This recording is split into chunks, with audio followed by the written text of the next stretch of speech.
How do you manage time and why is time management such a problem for everyone?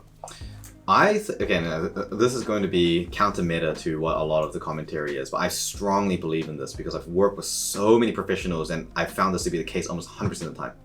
I think time management is an issue because people overvalue time management. There's a difference between time management and task management. Time management often involves time blocking, creating very good schedules, sort of managing the way that you're blocking out your time and shuffling things around. There's a lot of micromanagement there. Time management is diminishing returns beyond a certain threshold. If you've got a schedule and that schedule is relatively representative of what you want to do, and if you've got blocks of time set aside so that you can focus on something, and those blocks do not by any means have to be accurate, that's probably enough. You're not really going to get much more returns for the amount of effort that you need to put into it. The much more effective thing is task management. So really, really good prioritization. I've never, ever, in my thousands of people that I've worked with, I've never met a single person that came to me that said that they had issues with time management, but did really effective prioritization, strictly. And when the stakes are high, it's a bit more brutal. Sometimes there's no situation where you feel good about what you prioritized. It's just a matter of picking what feels the least bad. So there are all these things that are important to do. Let's break it down into a binary question. Is it possible for you to get all of these things done to a high quality? The answer is no. Therefore, you have to cut things out. It's just a matter of fact. An issue is that people will try to get all of it done anyway. And now you're in this cycle where you're like, oh, I had to schedule and then I just didn't do it. And now you feel terrible. And your to-do list just constantly grows and it just becomes this whale of a to-do list that will never die.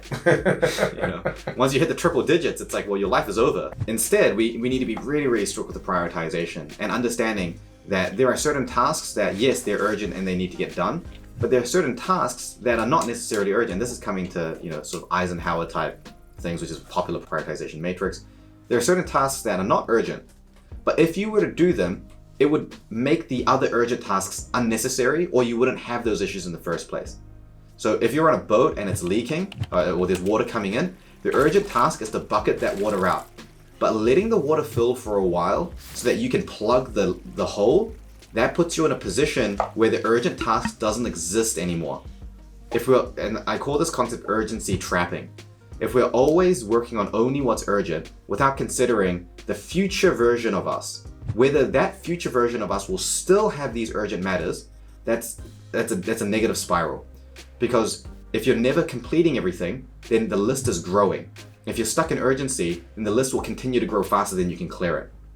And then that can lead to a lot of burnout, that can lead to a lot of bad habits in terms of procrastinating and managing time and motivational issues and things like that. But sometimes you got to bite the bullet and say, I'm willing to take this loss in order to put myself in a position where I can then recover that loss later when I don't have to have so much urgent stuff on my plate. It's a very different mindset to have, and it's difficult for a lot of people. How do we prioritize and put attention to our focus and focus management? And you do talk about focus a lot. Can you sort of take us through the journey around focus and linking it to prioritization? Okay, so deep work and the concept of deep work, this is a huge field and it's so complicated to the point where no one really knows how to do it consistently. We know that the environment makes a huge difference. So my number one tip here is add a task that is important to you. Not urgent, but it's important and it's worth doing to create an environment where you know that you're not going to be distracted by things. Keep a distraction sheet. So when you're trying to do deep work, note what are the things that you're getting distracted by. Can you change the environment so that those distractions do not bother you in the first place? So often the tasks that we can prioritize to put ourselves in the position where deep work is more easily accessible. It's very difficult to force ourselves into a state of deep work, but it is possible to put ourselves in a position where we can enter into that state with a little bit less friction. So it could be, are you getting enough sleep? Is your environment good enough? Are you being distracted by your coworkers or notifications or other types of distractions? The task is, number one, identify what those things are. The next task is change the environment, modify the workplace or the settings, or communicate with other people to set boundaries in a way that allows you to have that space. And then deep work should be the thing that comes a little bit more naturally. It should be the outcome of it. The issue is that people will prioritize deep work in and of itself, and they'll block it out in their schedule and say, this is important for me to get done.